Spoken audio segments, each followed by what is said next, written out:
on y est arrivé, on y est arrivé. Et comme promis, comme on a atteint les 100 abonnés, eh bien on va vous raconter quoi? On va vous raconter notre mésaventure en Suisse. Moi c'est Camille. Et moi c'est Pablo.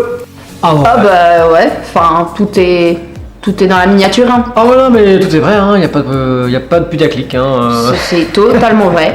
Cette histoire elle est complètement dingue. Ouais. Mais il y a quand même un avantage. Ah oui. On retire quelques tips sur comment bien préparer son voyage en Flixbus. Ouais. Et ces avantages, enfin ces petits tips, on vous les donne à la fin de la vidéo. Pas du tout en Donc commentaire. restez avec nous. Hein. Pas du tout comme ça. À la fin de la vidéo. À la fin de la vidéo, restez avec nous. On voulait aller à Fribourg, en Suisse, voir son cousin pour quelques jours à la Toussaint. Et on y est allé en Flixbus. Vous savez ces petits bus là, orange et vert, qui vous emmènent... Ouais, petit, c'est relatif. Enfin, ces bus qui vous emmènent partout en Europe et qui sont en principe moins chers que l'avion. En principe. On télécharge l'application, on check un petit peu les destinations, on compare les prix, etc. Et puis on regarde le plus avantageux quoi pour nous, hein, forcément. Et puis, en fait, tout va bien. Hein. Que là, tout va bien. Et puis arrive le voyage en lui-même.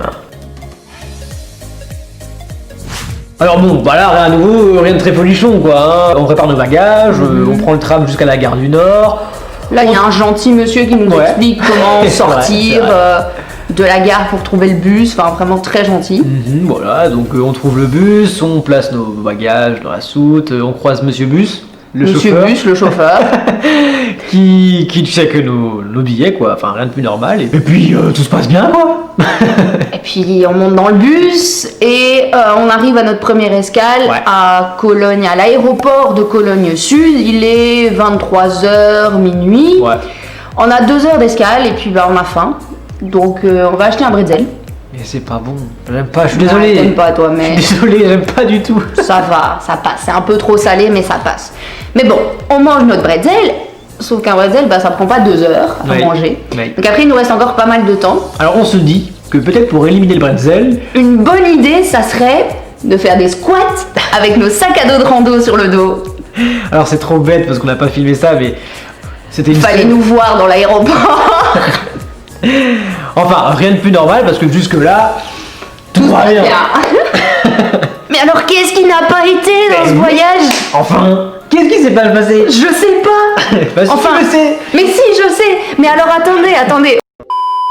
Disons que ça a démarré à notre arrivée en Suisse, hein? Ah oui? Est-ce qu'on reprendrait pas depuis le début pour bien faire comprendre? Allez, on récapépète un petit peu. Alors faut savoir qu'en arrivant du coup là-bas, on le savait déjà de base, hein, on venait pas nous chercher. Puisque l'idée c'était de faire un voyage en Suisse chez mon cousin du coup pour lui faire une surprise. Surprise, motherfucker!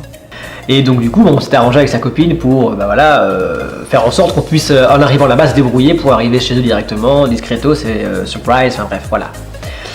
Donc, alors bon, elle nous avait dit quand vous arrivez, vous verrez une gare, vous n'entrez pas dedans. Vous allez vers les bus, vous trouvez le bus 1. Parce qu'il y avait une station de bus en face de la gare. Ça coûte 2 francs. Oui, c'est important. Oui, c'est important, les 2 francs. Tout est important. Vraiment. Vous prenez donc le bus 1 et vous allez jusqu'à l'arrêt Grange-Paco. Et puis on y est. Vous êtes arrivé. Voilà. Rien de plus simple, non? Oui, alors il y a des feuilles, hein, ça va. Hein, alors désolé, hein, on essaye de faire des choses bien, d'accord? Voilà, on a besoin d'un petit peu d'aide. Bon, en tout cas, ce qui est sûr, c'est que jusque-là, tout va bien. On sait ce qu'on doit chercher, on sait où on doit le chercher. Donc, après environ, en tout, hein, avec l'escale comprise dedans, 14 heures de voyage, voilà, bon, de nuit, ça va, hein, forcément. Eh ben, on arrive à la gare. On arrive à cette fameuse gare en face de cette fameuse station de bus, hein, à 6h du mat. Tout y est. Et on n'avait pas super bien dormi, les sièges des bus sont pas très confortables, hein. Mais bon, on se dit on y est. Première étape, trouver le bus. Et c'est là que les ennuis commencent. Alors bon, les indices, il y en a eu plusieurs, hein. Ouais, plusieurs qu'on n'a pas vus. Mais alors du coup, les indices de quoi en fait? De la miniature, du fait qu'on s'est trompé de pays. Donc c'est parti, go, premier objectif, on sort du bus, et bien le premier objectif c'est bien de trouver le Bus, bah voilà. On cherche le bus 1. Et là, on trouve donc une gare de bus. Devant cette gare de train, il y a plusieurs lignes, plusieurs bandes avec plusieurs bus. Et on remarque que tous les bus sont numérotés par centaines. Donc pas des dizaines, pas des unités, hein, que des centaines. Donc c'est-à-dire des 125, 273, 380. Enfin, vous avez compris, vous savez ce que c'est des centaines quand même, non? Alors bon, on continue à chercher, et là, on se rend compte qu'il y a des trams qui, eux, sont numérotés par des unités. Ah. Donc nous, on se dit, la petite dit bus pour dire tram, voilà, elle se fait de gourer, c'est pas grave quoi.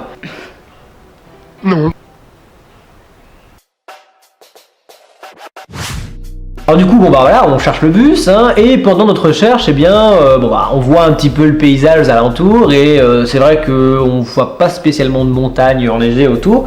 Bon, on s'inquiète pas plus que ça, hein, parce que, je veux dire, on n'est pas dans un endroit super beau de base, alors on se dit c'est peut-être pas tout de suite, c'est peut-être un peu éloigné de la ville. Et dans le paysage qu'on remarque, qu'on observe, enfin que j'observe d'abord, je vois un clocher. Alors un clocher d'église donc, qui ressemble plus ou moins à ça. Et je me dis, ah c'est quand même pas mal, enfin je fais remarquer à Camille, ouais t'as vu c'est marrant, c'est un peu style alsacien, etc. Et là, du coup, je me dis, Suisse allemande. Mais oui, on s'inquiète pas plus que ça. Et donc nos recherches commencent à s'éterniser, on galère un petit peu à trouver le bus, et puis je vous rappelle, il est quand même 6h du matin. Et moi, je dois faire pipi. Malgré les consignes de la copine de mon cousin, donc on appellera Michel. Allez. Malgré les consignes de Michel, eh bien on rentre dans la gare pour trouver des toilettes. Et on en trouve, sauf qu'il y a des portiques. C'est donc payant, et on n'a pas de francs. Pipi. Alors pour que madame oublie sa vessie en détresse, on décide d'aller chercher le petit-déj. Donc là, on va dans un petit café, on achète 2 croissants et 2 cafés. Sauf que ce qui nous étonne, c'est que les prix de notre petit-déj, eh bien, sont en euros. Mais toujours pas les portiques.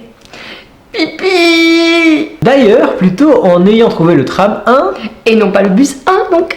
on se rend compte que le prix du billet du tram est de 2,70 €. Et non pas 2 francs. Mais bon, on s'inquiète pas plus que ça, on se rend pas compte encore qu'on n'est pas dans mon pays. Hein. Ah non. Là, à ce moment-là, on se dit, ouais, grande gare internationale, c'est Voilà. normal. Voilà pourquoi tout serait en euros, hein, pas compliqué.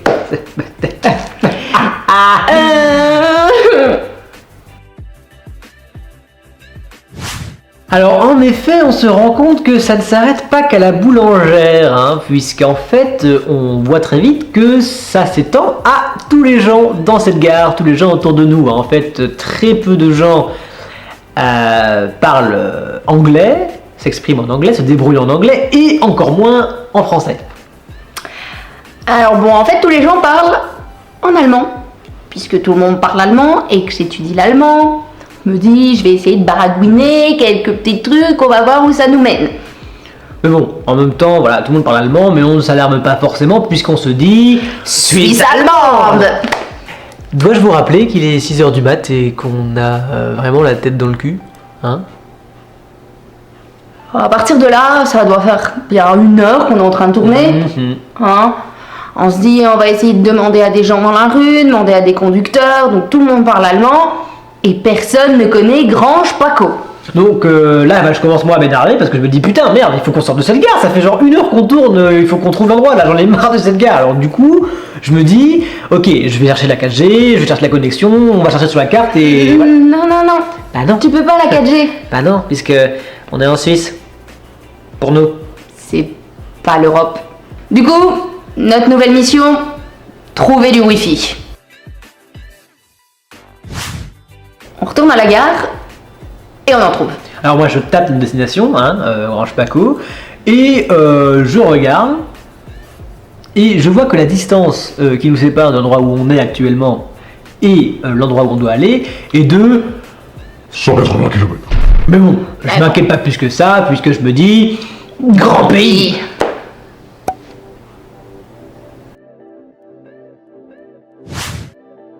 On montre notre plan sur Google Maps à des passants, personne ne connaît Grange Paco.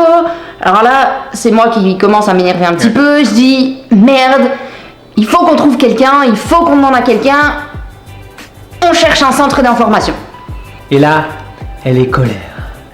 Très colère. On redescend pour la énième fois dans la gare et on le trouve, ce point I. Ce putain de point I. Là, on trouve un très gentil monsieur qui parle anglais. Du coup, moi je dégaine mon téléphone, je lui montre la destination, voilà, on veut aller à tel endroit, et puis il nous dit Oui, c'est Fribourg. oui, c'est Fribourg, on cherche Grange Paco. Ouais, c'est à Fribourg. Oui, on est à Fribourg. Ah, vous êtes à Fribourg. Mais c'est pas le bon.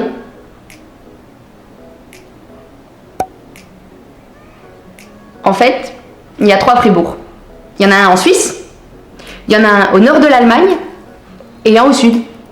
Et c'est là que vous êtes. Vous voulez dire qu'on s'est trompé de pays? Ben, à vrai dire, oui. Bienvenue en Allemagne, à Freiburg im Breisgau.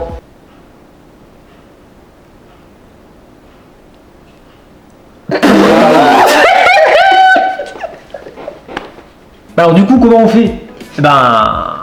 On a repris le train, hein. On a fait 3 heures de train en plus pour arriver à Fribourg, en Suisse, cette fois-ci. Mais alors du coup, pourquoi ça a coûté plus cher, aussi cher que l'avion au final? Ben, du coup, comme on a dû faire 3 heures de train, donc de Fribourg en Allemagne à Fribourg en Suisse, il fallait les payer ces 3 heures de train. Ah. Donc on a dû payer 100 € chacun Hey. pour aller jusque là-bas. Ah. Et puis après pour le retour, quand on revenait, parce que le retour, le Flixbus il se prenait aussi à Freiburg im Breisgau en Allemagne, bien sûr. C'était génial. Ouais, voilà, ça c'est vrai que c'est le petit bémol du voyage. Mais bon, hein, finalement, on a quand même bien profité. Ouais, c'est ça. Morale de cette histoire. Vérifiez correctement la ville d'arrivée de votre Flixbus parce que ça peut vous jouer des tours. Si la majorité des gens autour de vous ne parlent pas la langue qu'ils sont censés parler dans l'endroit où vous devez arriver, c'est certainement que vous n'y êtes pas. Et quand vous en avez vraiment besoin, et même si c'est pas toujours très propre, les toilettes du train sont une bénédiction. Voilà, donc si vous avez aimé cette vidéo, eh bien je vous invite à vous abonner, à liker. À activer la petite cloche pour voir nos prochaines vidéos. Et aussi, si vous avez aussi des petites anecdotes de vos voyages, on aimerait bien les lire. En commentaire, du coup. Du coup, En commentaire. Allez, à bientôt. Salut, hein.